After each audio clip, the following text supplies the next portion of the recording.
त्रिपाठी। लोकसभा चुनाव के चौथे चरण में 4 राज्यों की 7 सीटों पर वोटिंग जारी है। साथ ही सिक्किम विधानसभा की 32 सीटों पर भी जनता वोट दे रही है।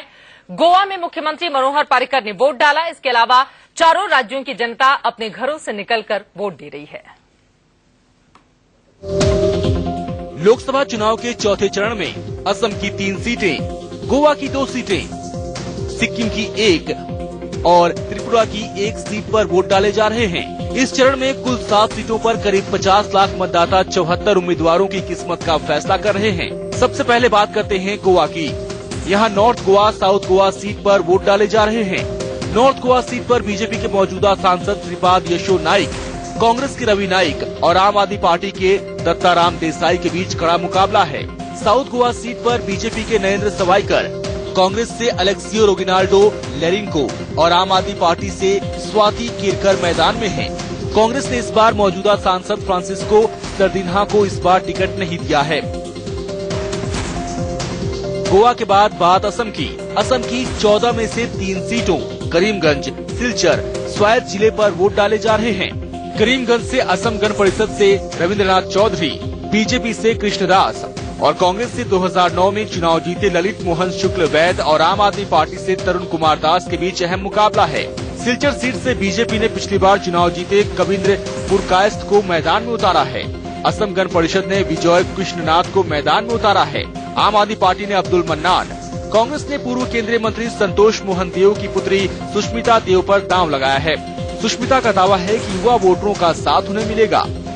आई थिंक मेरे खिलाफ जो खड़े हुए ही 80+ एंड आई एम 40, सो थोड़ा उससे फायदा तो मुझे होगा। स्वायत्त जिले सीट पर कांग्रेस के वीरेंद्र सिंह एंगिल, बीजेपी से जयराम एंगलिंग के बीच अहम मुकाबला है। सिक्किम की बात करें तो सिक्किम की एकमात्र सीट से कुल 6 उम्मीदवार मैदान में हैं। सिक्किम डेमोक्रेटिक फ्रंट ने 2009 में चुनाव जीते प्रेमदास राय को मैदान में उतारा है। बीजेपी ने मैदान में उतारा है। बीजेपी ने नर बहादुर खटिवारा, कांग्रेस ने इकार घोल लिंबू और तृणमूल कांग्रेस ने नकुल दास राय पर दांव लगाया है। त्रिपुरा की 2 सीटों में से त्रिपुरा ईस्ट पर आज वोट डाले जा रहे हैं। त्रिपुरा सीट पर कुल 12 उम्मीदवारों के बीच मुकाबला है। इस सीट पर कांग्रेस, टीएमसी, बीजेपी, सीपीआईएम के बीच बहुकोणीय मुकाबला है।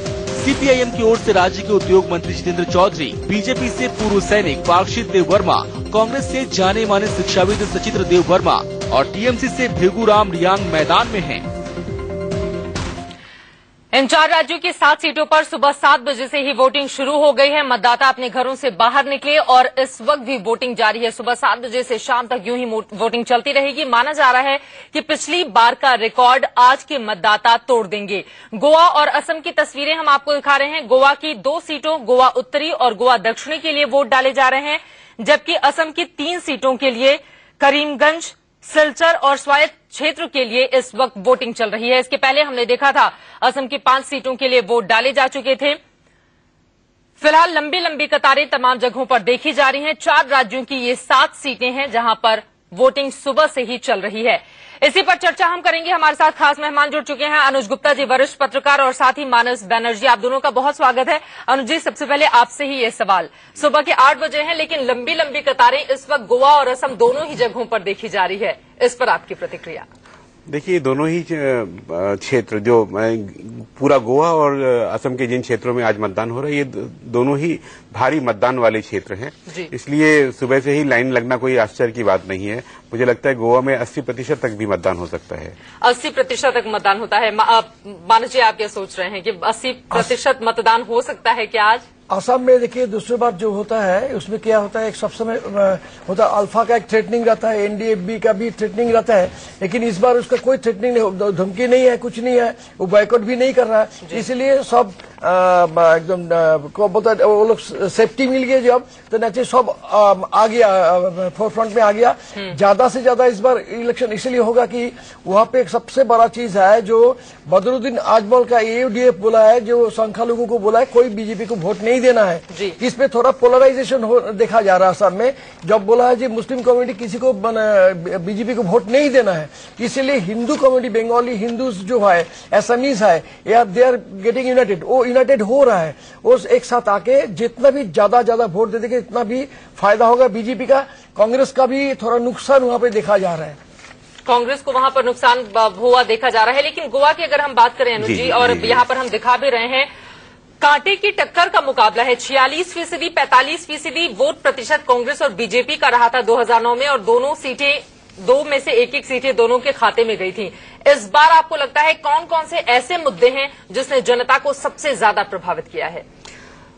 देखिए, पिछली बार वहां कांग्रेस की सरकार थी और इस बार जब लोकसभा के चुनाव हो रहे हैं तब वहां भाजपा की सरकार है। ये एक अंतर है वहां पर। दूसरा, जो लौह अयस्क का खनन जो रुका पड़ा है, आयरन ओर माइनिंग रुक जाने के कारण गोवा की अर्थव्यवस्था पर बहुत बुरा असर पड़ा हुआ है, क्योंकि उससे गोवा की जो पूरी इकोनॉमी है वो खनन से और पर्यटन से, इन दो कामों से चलती है। और गोवा देश के गोवा के निवासी जो है वो देश के सबसे समृद्ध लोगों में से हैं। वैसे में जब आधा कारोबार रुक गया हो तो उनमें बेचैनी होना स्वाभाविक है। पिछले सितंबर अक्टूबर तक ही चर्चा सुनी जा रही थी कि शायद कि कांग्रेस सरकार जो है वो सुप्रीम कोर्ट में जाकर के यहाँ पे माइनिंग शुरू करा पाएगी, लेकिन वो अभी तक शुरू ठीक से नहीं हो पाई है। वो एक बड़ा विषय वहां बना हुआ है। दूसरा, कांग्रेस ने, जैसा कि अभी रिपोर्ट में भी बताया गया कि अपने सिटिंग एमपी गोवा दक्षिण के जो थे फ्रांसिस्को सार्डिना, उनके उनको इस बार मैदान में नहीं उतारा है। उनके परिवार से शेलम मैथ्यू जो है वो परिवार में निर्दलीय हैसियत से ही उतर गए हैं, जबकि तृणमूल कांग्रेस की टिकट पर चर्चिल अलेमाओ, जो कि पहले कांग्रेस में कभी थे, फिर एनसीपी में रहे, और वो इस बार तृणमूल कांग्रेस की टिकट पर उतरे हुए हैं। बिल्कुल, इस बार मुकाबला दिलचस्प चला है। मैं आपके पास आऊंगी। फिलहाल ये तस्वीरें हम दिखा रहे हैं अपने दर्शकों को। मनोहर पर्रिकर, गोवा के मुख्यमंत्री, इस वक्त अपने वोटर आईडी कार्ड को दिखाते हुए वोटिंग करने के लिए पहुंचे हैं। आपको बता दें कि असेंबली इलेक्शन में 40 सीटों में से बीजेपी ने 21 सीटें हासिल की थी और उसकी सहयोगी महाराष्ट्रवादी गोवांटक पार्टी ने 3 सीटें बीजेपी में हासिल की थी। फिलहाल काफी ज्यादा खुश नजर आ रहे हैं। वोटिंग करने पहुंचे गोवा के मुख्यमंत्री की ओर से क्या कुछ कहा गया है वो सुन लेते हैं। क्या लग रहा है, मोदी लहर है पूरे इंडिया में? जरूर है, लेकिन यहाँ इलेक्शन बूथ है, यहाँ कुछ बोलना मुझे नहीं लगता है बराबर होगा। बाहर आके बोलूंगा। इस बार मुकाबला दिलचस्प हो चला है, लेकिन सवाल बड़ा ये खड़ा हो रहा है कि 2009 जैसी स्थिति ही इस बार देखने को मिलेगी क्या? और यही सवाल मानस जी मैं आपसे ही ले लेती हूँ। गोवा में बड़ा इंटरेस्टिंग सब कुछ रहता है, मतलब वहां के मुद्दे भी ऐसे रहते हैं जो देश के बाकी दूसरे हिस्सों से थोड़े अलग होते हैं। गोवा में सबसे बड़ा चीज है कि देखिए, चार्ज का इन्वॉल्वमेंट बहुत ज्यादा से ज्यादा होता है। चार्ज का इन्वॉल्वमेंट इस बार, चार्ज का तो इन्वॉल्वमेंट है ही, बीजेपी में भी जितना अब देखिए जितना उसमें है और ज्यादा से ज्यादा चार्ज का उसको बीजेपी का समर्थन करने वाले है, करने ऑलरेडी समर्थन कर चुका है, चार्ज से समर्थन आ गया। गोवा में ऐसे तो बीजेपी का बेस है, वो तो बीजेपी का बेसन कहते हैं, दुर्ग कहते हैं, फोर्ट कहते हैं। तो अभी बीजेपी का मेरे ख्याल से ये जो है मोदी आने के बाद ये जो लहर बन गया, इसमें लगता है गोवा में अभी भी बीजेपी का ही लहर है, चलते रहेगा, उसको चेंज नहीं होगा, वो फिर बीजेपी भी आने वाले हैं। बिल्कुल, और उस दिन को कौन भूल सकता है जब गोवा में नरेंद्र मोदी के नाम का ऐलान किया गया था, चुनाव समिति के मुखिया जिस दिन वो बनाए गए थे, तो उसका क्या प्रभाव पड़ेगा, ये सवाल मैं ले लेती हूँ अवधेश जी आपसे। आपको लगता है क्या कि नरेंद्र मोदी की हवा वहां पर भी चल रही है और इस बार कांग्रेस के लिए बहुत ज्यादा मुश्किल होने वाली है? नहीं, नरेंद्र मोदी चूंकि संपूर्ण देश में एक बड़ा मुद्दा बन के उभरे हैं, पूरा चुनाव ही इस बार जो है नरेंद्र मोदी वर्सेस हो गया हुआ है। तो गोवा में ही वो मुझे याद है वो जून का वो दिन जिस दिन उनकी घोषणा हुई, उन्होंने भाषण दिया है, मनोहर पर्रिकर ने उनका स्वागत किया है।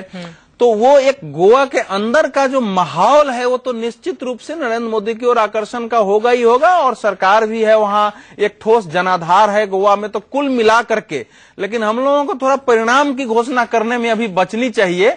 कई बार माहौल तो होता ही है। ये पूछ रहे हैं कि मुश्किलें क्या कांग्रेस को हो सकती हैं? कांग्रेस की मुश्किलें तो है ही। असेंबली इलेक्शन को देखें, बहुत ज्यादा दिन नहीं हुए, कांग्रेस पार्टी को सिर्फ 9 सीटें मिली थी, जबकि 21 सीटें बीजेपी को मिली थी। इतना बड़ा अंतर रहा था। वहीं 2009 के लोकसभा चुनावों में 46% वोट कांग्रेस को पड़े थे, जबकि 45% बीजेपी को।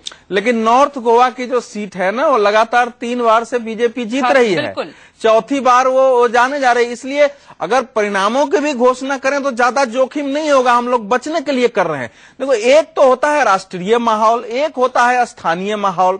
तो राष्ट्रीय माहौल इस समय हम लोग देख रहे हैं क्या है। स्थानीय माहौल, वहां के मुख्यमंत्री का काम की प्रशंसा होती है, उनको उदाहरण के रूप में पेश किया जाता है। और महाराष्ट्र की राजनीति का प्रभाव भी गोवा पर पड़ता है। महाराष्ट्र में एंटी इनकम्बेंसी इस समय जो राकपा और कांग्रेस के विरुद्ध है वो भी दिखाई दे रहा है। तो कुल मिलाकर लेकर के जो गोवा का माहौल है थोड़ा पर थोड़ा रहता है एनसीपी और उसके कारण कांग्रेस के कारण थोड़ा रहा है सर। गोवा अपने कारण ही वोट करेगा जो करना है उसको। और देखिए गोवा में कांग्रेस केवल 2 ऐसे चुनाव हुए हैं 1996 और 1999 जब उसको दोनों सीटें नहीं मिल पाई।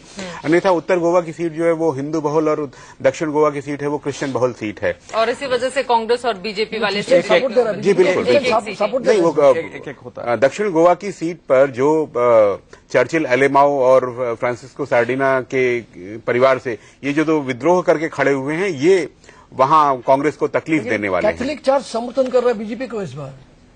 कैथोलिक चर्च उसके पीछे वजह क्या है? कांग्रेस पार्टी से नाराजगी और जो इस वक्त मुद्दे छाए हुए हैं, मतलब भ्रष्टाचार और बाकी के जो बेरोजगारी, ये सारे मुद्दे वहां के लोगों को प्रभावित कर रहे हैं, इसलिए कैथोलिक चर्च ने भी कांग्रेस पार्टी को सपोर्ट नहीं करने का फैसला किया। मानस जी? हाँ, कैथोलिक नहीं, कैथोलिक चर्च उसको भी दे रहा है, कांग्रेस को सपोर्ट दे रहा है, लेकिन ज्यादा से ज्यादा इनके पीछे आ गया, बीजेपी के साथ आ गया। 2 में से एक ही के पास जा सकता है। देखिए वजह क्या है इसके पीछे? वजह क्या है कि उसको कहना है जी मोदी को, लोगों ने नरेंद्र मोदी को देखा है, बोले देखो धर्म के बारे में इनका खिलाफ जितना प्रचार हो रहा है उनका खिलाफ प्रचार हो रहा है, ये प्रचार झूठ है। क्योंकि वहाँ पे जो नरेंद्र मोदी ने गुजरात का सारा के सारा जो सीडी या वीडियो दिखाए वहाँ पे कि मुस्लिम एरिया में जो काम पहले नहीं हुआ था उसमें बिजली आ गया, पानी का टैप आ गया, सब जगह में रास्ता भी जितना सड़क है इतना साफ सुथरा हो गया। तो बोले मुस्लिम एरिया में तो काम कर रहा है, ये तो कम्युनल नहीं है। तो इसीलिए वो बोला जो कम्युनल नहीं है ये हमारे लिए काम करेगा, इसीलिए कैथोलिक चर्च बोला नहीं ये सांप्रदायिक नहीं है, इनके पीछे खड़ा हो गया। तो बीजेपी को सपोर्ट देगा। बात जाति की भी बात यहाँ पर उठी है, तमाम ऐसे मुद्दे हैं वहाँ पर। इसके अलावा जाति, और अगर गोवा उत्तरी सीट की हम बात करें तो बीजेपी के श्रीपाद नाइक और रवि नाइक प्रभावशाली भंडारी जाति से दोनों ही आते हैं। ऐसे में कंफ्यूजन की स्थिति कम से कम वहाँ के लोगों के लिए रहने वाली है क्या? देखिए रवि नाइक भी बड़े नेता हैं कांग्रेस के, मुख्यमंत्री रहे हैं वहां पर 2 बार जी। और श्रीपद यशो नाइक लगातार 2 बार से चुनाव जीत करके वहां आ रहे हैं। जो ये दोनों ही बड़े कद्दावर नेता हैं, लेकिन जैसा कि अवधेश जी ने कहा जो राष्ट्रीय माहौल होगा उसका यहाँ व्यापक असर पड़ना है। मैं गोवा के मतदान को एक और नजरिए से आपको बोलना चाहता हूँ। अभी तक जो 3 चरण के मतदान हुए हैं उसमें केरल को छोड़ करके पश्चिम तट के किसी भी राज्य में या पश्चिमी सीमा के किसी भी राज्य में मतदान अभी नहीं हुआ है।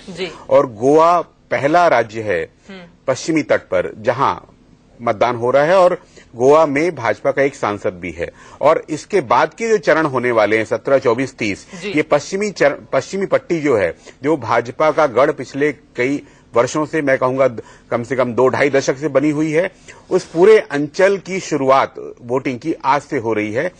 भाजपा के लिए जो महत्वपूर्ण 3 दौर आगे के हैं जी। मैं 7 मई और 12 मई को उतना अधिक महत्वपूर्ण भाजपा के लिए नहीं मानता हूं। बीच के जो 3 अभी इसी महीने में होने वाले हैं वो सबसे अधिक भाजपा के लिए महत्व रखते हैं, और यानी उसकी जो निर्णायक बढ़त मिलनी है वो इन्हीं क्षेत्रों से मिलने वाली है, और गोवा से शायद उसकी आज शुरुआत हो सकती है। और यहाँ पर तस्वीरें हम अपने दर्शकों को दिखा रहे हैं, पहली बार वोटिंग के लिए जो लोग पहुंचे हुए हैं कितने ज्यादा खुश वो दिखाई दे रही थी।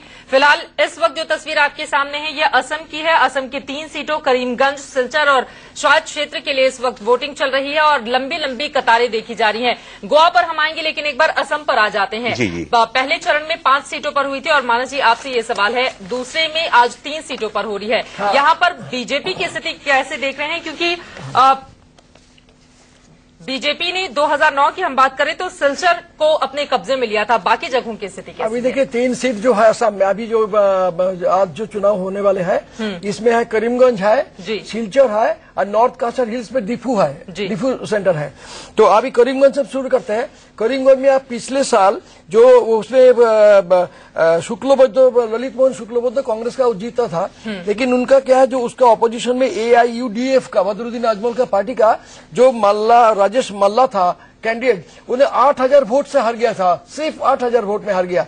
लेकिन इस बार क्या हुआ, इस बार सोचा था जो मल्ला फिर आ जाएगा तो वो पूरा कवर कर लेगा, क्योंकि कांग्रेस के खिलाफ जो ये चल रहा है उसमें है, एक है तो महंगाई सबसे ज्यादा चीज है, करप्शन भ्रष्टाचार भी ज्यादा है, और वो छोड़ के भी चाइनीज एग्रेशन जो हो रहा है, चाइनीज अटैक हो रहा है, ये असम का, अरुणाचल प्रदेश का, उधर में नॉर्थ ईस्ट में, और ये सब लेके जो हुआ, प्लस और सबसे बड़ा जो है बराक वैली, ये बराक वैली होता है ना, उसका अंदर में आता है, करीमगंज भी आता है और सिलचर भी आता है, बाराक वैली के अंडर में जी। तो वहाँ पे सबसे बड़ा इफेक्टेड हुआ है कि एक सबसे बड़ा जातीय राष्ट्रीय जो प्रकल्प होता है हमारा यहाँ पे घोषणा के आज से 17 साल पहले, वो है Silchar Lumding broad gauge railway line. ये Silchar broad gauge Lumding broad gauge railway line है, ये अभी गुवाहाटी से आप शिलचर जाएंगे 17 घंटा 16 घंटा लग जाता है, लेकिन डिस्टेंस इतना ज्यादा नहीं है, वो पहुंचने में 6 घंटा में पहुंच सकता है, लेकिन वो ब्रॉडगेज होगा तब पहुंचेगा। यानी कि ये तमाम वो बातें हैं जो लोगों को प्रभावित करती हैं। मैं आती हूं आपके पास। सिलचर क्षेत्र रहा था बीजेपी के कब्जे में, लेकिन स्वायत्त जिला ऐसा है जो पहली बार जहां से बीजेपी अपनी किस्मत आजमाने के लिए उतरी है नरेंद्र मोदी के सहारे। इस मुद्दे पर हम लौटेंगे।